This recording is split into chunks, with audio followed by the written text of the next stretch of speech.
كما أن الأرزاق عطاء من الله، الصلاة عطاء.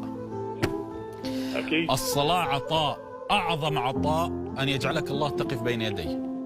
فإذا أنت مرت عليك الشهور وأنت لا تقف بين يديه، اعلم أن الله عز وجل شانه قد لفتك عن رحمته وأشغلك بنفسك.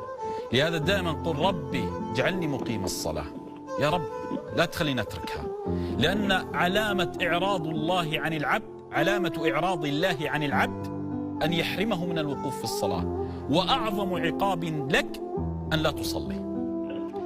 العبودية إذا اجتباك الله بها دلالة حب الله لك، فإذا صرفك عنها دلالة أن الله لا يريدك لها، فاحذر.